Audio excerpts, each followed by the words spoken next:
COVID-19 लाइसेट लाक्सिनबा हौकिबा नुमित कुनमाथोइनी तांकक नाइना state असिदा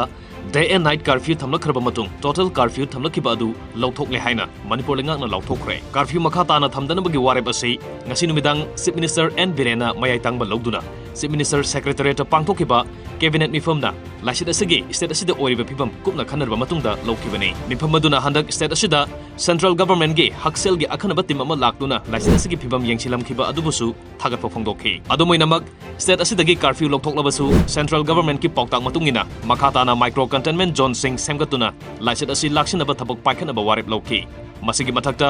nauna positive oiba miyoi singi isolation gi thabak hena khangkhat hanabasu warep na kipagolonena laisat asi laksinaba leiriba neti niyom sing ngakna satnaba miyam da appeal tawrukli panbayai hokiba numit mari mangani asida state asida noma khakta da covid positive oiba masing tapna hantharatuna laisat asida gi fagalakpagi chang sa da maripudra dasmik manga da haigalakibani adubu matang asida khana baya ba wafam di hayeng dagi state asida curfew leiraroi haina lauthorpada sahi anirom kuina yumdagi hendoktuna leiruba miyamna kumhiyeng bagum miyam sabun punsin ba helakpaga loinena covid ki SOP kaungna khigedra haibasini matang asida panbaya ba wafam di covid ka curfew ga mari leina khidrabasu miyam ga covid-19 ga di thadongna ba yada bagum tanja phangbaga sarge matagum maya ka thokiba laisat asidagi miyoibagi punsi kanaba section minasi haibasini